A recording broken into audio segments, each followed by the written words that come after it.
Bom, vamos pegar algumas coisas históricas, né? Vamos pegar na época do Di, né? O sonho dele naquela época era transformar a Inglaterra num império. Até cunhado ao Di que o termo Império Britânico foi ele que criou. Mas a Inglaterra era uma ilha, ela não era algo de tanta expressão no mundo. Você tinha países que eram muito mais fortes do que ela na época. Se você pegar o ponto que a Inglaterra chegou a ser uma potência mundial, então podemos dizer que ele conseguiu, por esse lado, ele conseguiu atingir.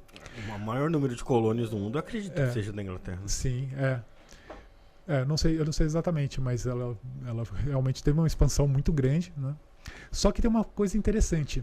O Di foi o sujeito que recebeu todo o sistema mágico enoquiano, só que ele mesmo não praticou.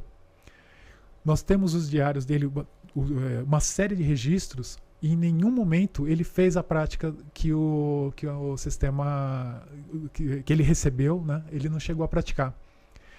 Uma série de anjos que aparecem ali, que são os anjos de uma tabela principal, ele não tem contato com nenhum deles. Então ele mesmo ele recebeu o sistema e ele não praticou. Mas tem alguma explicação para isso? Por que ele não praticou? Então eu não sei dizer, porque ele construiu, como eu falei, né, para você fazer a prática da magia, você precisaria construir os artefatos. Os artefatos ele construiu. Tem alguns que sobreviveram, estão até no Museu Britânico, até tem foto ali, depois se o pessoal quiser ver. Durante os diários tem lá uma mesa que ele precisava construir e ele fala em determinadas práticas, né, como a sessão...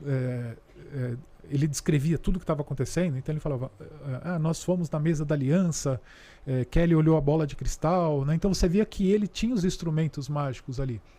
Agora o motivo dele não ter feito nós não sabemos. Ele estava sempre querendo buscar mais conhecimento, colocar mais coisas nos diários e ele acabou não praticando. Não praticando. Não. E como é que terminou a vida desse cara? Então, como eu falei, né, o sistema eles começaram, o Di começa os diários no dia 22 de dezembro de 1581. Ele começa com um vidente chamado Barnabá Saul. Ele faz o registro de uma prática com um vidente e depois ele não trabalha mais com ele. O Saul se afastou dele, né, eles não deram continuidade. O próximo vidente começou o Kelly. Né, a primeira experiência com Kelly foi dia 10 de março de 1582. Kelly é o grande vidente do Di. Então, o Kelly ficou com ele de 1582 até 1587. Em 1587 teve a parte mais inusitada da magia enoquiana, que aparece um anjo e sugere para eles trocarem de esposas, né, compartilhar tudo, inclusive as suas esposas. Aí eles eram muito cristãos, assim, né, muito sérios ali com a religião, aquilo era muito pesado. Quando o anjo passa essa informação para eles ficam chocados, né? Eles falam, não está certo, isso é contra os mandamentos da igreja, nós não podemos fazer isso, né? Deus não vai nos perdoar, né? Aí o anjo aparece com uma suposta autorização de Deus para que eles fizessem aquela troca de esposas ali. Só o que aconteceu durante toda a entrega dos diários? Né? Como eu falei, né? Ele começou com Kelly em 1582 e eles estavam em 1587. Durante esse período, muitas vezes, demônios apareciam disfarçados de anjo para tentar enganá-los. E os anjos, que eram os professores deles, que passavam as instruções da construção do sistema, diziam que os demônios estavam querendo separar a dupla. Para eles tomarem cuidado, para eles se manterem juntos. Quando chegou lá em 1587, tinha um anjo que sempre trazia informações para eles, né? Alguns anjos apareciam constantemente em determinadas épocas, né? Que era um anjo chamado Madime. Esse anjo, ela se manifestava como se fosse uma criança. Lembra muito um herê da Umbanda, assim, sabe? Eu imagino a Madime como uma criança ali mais ou menos dos seus 8 anos de idade, assim, pelo vocabulário que ela tinha. Uhum. Quando chegou lá nessa época de 1587, a Madime aparece só que como uma mulher adulta.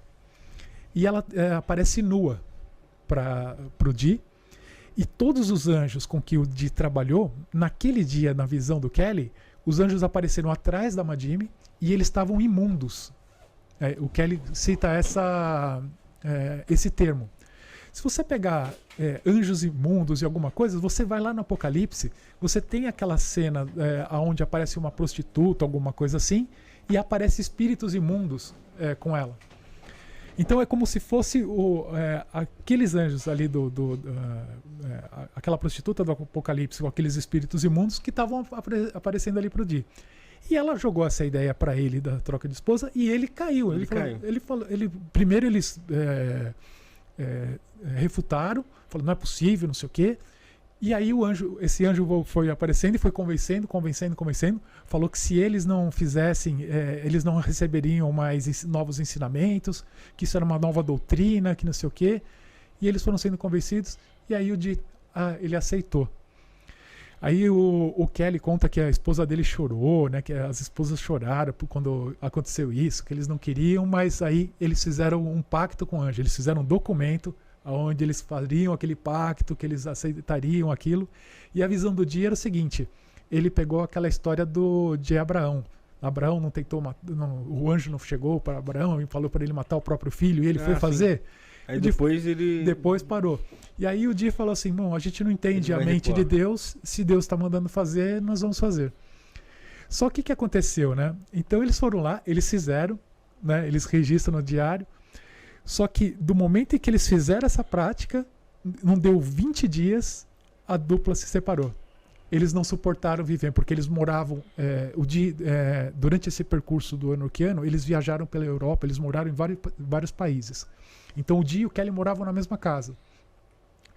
E aí, na hora que teve essa troca de esposas, o diário tem algumas práticas ainda durante uns poucos dias, que o anjo aparece e não fala muita coisa para ele, prometeu entregar uma série de conhecimentos e não teve grandes coisas ali. Depois acaba os registros, eles praticamente se separam. E aí, isso era 1587, aí você vai ter registros no Dee em 20 anos depois. Em 1607, o próximo registro. É como se o diário morresse um hiato de 20 anos. Aí o Dee, ele faz algumas experiências com outro vidente chamado Bartolomeu Hickman. E aí o anjo Rafael aparece para ele, né, e fala assim, você foi um homem bom, Deus sempre teve bons olhos com você, tipo, dá um final feliz para a vida do Dee. E 2 anos depois o Dee morre. Então o Dee morreu. Voltou ali praticamente ali para tranquilizar o final da vida dele. O Dee tem essa experiência com esse vidente e tem uma última experiência do Dee sozinho, o Dee sendo vidente. Que o Dee, ao longo da história, ele nunca foi o vidente. Nessa época de 1587, um pouco antes de aparecer esse anjo, o Kelly, que era o vidente que trabalhava com o Dee, ele não queria mais continuar naquelas práticas.